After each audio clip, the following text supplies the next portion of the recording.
किस रेट पे फ्लूइड देना है। क्या ये फ्लूइड पहले फ्लूइड बोलस की फॉर्म में, तेज ड्रिप की फॉर्म में दे देना है, या ये स्लो इन्फ्यूजन की फॉर्म में देना है, या 100 ml पर आवर पे देना है। अब ये बहुत डिफरेंट है और हर शख्स के लिए फर्क है। डेंगू एक ऐसी बीमारी है और हर बीमारी जिसमें हर मरीज डिफरेंटली बिहेव करता है। ये मैं हमेशा इसकी एग्जांपल देती हूँ कि ये रेडीमेड सूट नहीं है कि a one size fits all. This is a customised approach to manage your patient. एक मरीज जिसका ब्लड प्रेशर बहुत कम है उसे बहुत ज्यादा फ्लूइड एकदम देने की जरूरत है।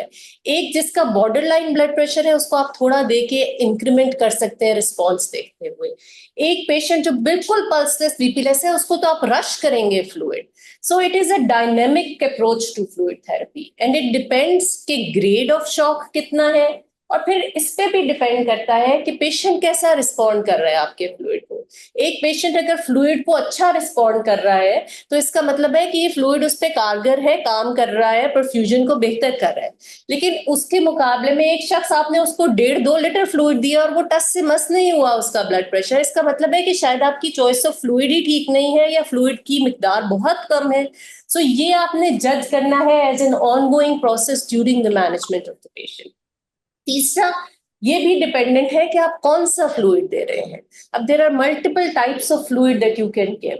इसमें कुछ फ्लूइड्स हैं जिन्हें हम क्रिस्टलॉइड्स कहते हैं और कुछ फ्लूइड हैं जिन्हें हम कोलॉइड्स कहते हैं। इसके अलावा ब्लड और ब्लड प्रोडक्ट्स भी हैं जो मरीज को देने की जरूरत पड़ती है। So fluid management in dengue shock syndrome is the cornerstone of therapy of dengue hemorrhagic fever and dengue shock syndrome, and it determines the outcome, and it is a specialist domain. This is an inpatient hospital treatment of dengue. It should never be dealt on outpatient setting or in a small clinic. It should always be in a bigger tertiary care hospital where multidisciplinary approach is available to treat these patients. So वो patients जो आपके पास shock में आए हैं, obviously आप उनको high fluid bolus dose से शुरू करते हैं और फिर depending upon the patients response कि उसका पल्स प्रेशर बेहतर हो रहा है या नहीं, उसकी आउटपुट बेहतर हो रही है या नहीं, उसका हीमोडायनेमिक स्टेबिलिटी आ रही है, उसका टैकीकार्डिया सेटल हो रहा है, आप फ्लूइड को उसके मुताबिक एडजस्ट करते हैं। अब चौथा क्वेश्चन हमारा है, सो हमने डिटरमिन किया, मैं साथ साथ रिवाइज करा रही हूँ कि कितना फ्लूइड देना है, कितने टाइम में देना है और किस रेट पे फ्लूइड देना है। चौथा क्वेश्चन है कि हमने कौन सा फ्लूइड पेशेंट्स को देना है। Now there are multiple types of fluid. I'm sure everybody is familiar. Normal saline है, half normal saline है, ringer lactate है, dextrose है, 5% dextrose है, 10% dextrose है, dextrose saline है, hemaxil है. There are so many fluids that you can give to this patient. So आप generally 2 types के fluid हैं जो dengue management में use करते हैं। The first type is known as crystalloid fluid. ये वो fluid है जो आप रूटीन में पेशेंट्स में यूज कर रहे होते हैं, जिसमें नॉर्मल सेलाइन है, डेक्स्ट्रोज सेलाइन है, हाफ नॉर्मल सेलाइन है, रिंगर लैक्टेट है। ये वो फ्लूइड है जो आप कॉमनली अपनी प्रैक्टिस में यूज कर रहे होते हैं। But there are some fluids which are very specific and which we give in dengue shock patients. इन्हें हम colloids कहते हैं। इनमें से जो 2 कॉलॉइड्स डेंगी में यूज होते हैं वो एक डेक्स्ट्रान 40 इन नॉर्मल सेलाइन है and the other one is hetastarch. Hetastarch हमारे पास पहले 6% स्टार्च सॉल्यूशन अवेलेबल होता था पाकिस्तान में, अब अवेलेबल नहीं है। So we are only left with the option of Dextran 40, and remember this is Dextran 40 in normal saline.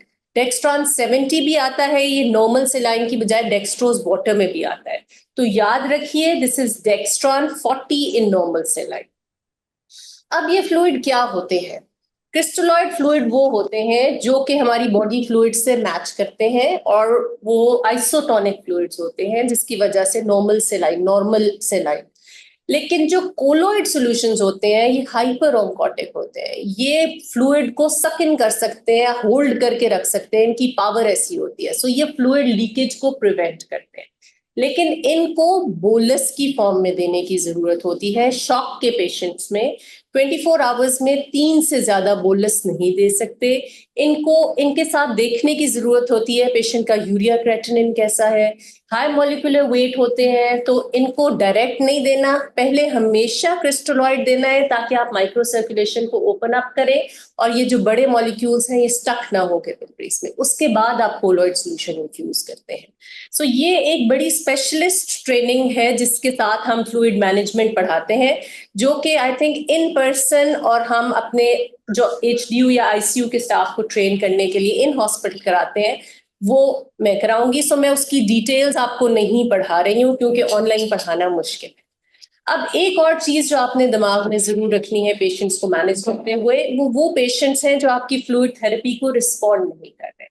These are the patients which are called patients of refractory shock, that despite giving fluid therapy, your patients are not coming out of that shock. In patients में हमेशा 4 चीजों को जहन में रखें which are major causes of refractory shock in dengue patients. Acidosis, bleeding, calcium hypocalcemia, and sugar hypoglycemia, more common but could be hyperglycemia as well. Acidosis में आप ABGs करा के देख सकते हैं और अगर एसिडोसिस है तो बाइकार्ब रिप्लेस करने की जरूरत होती है।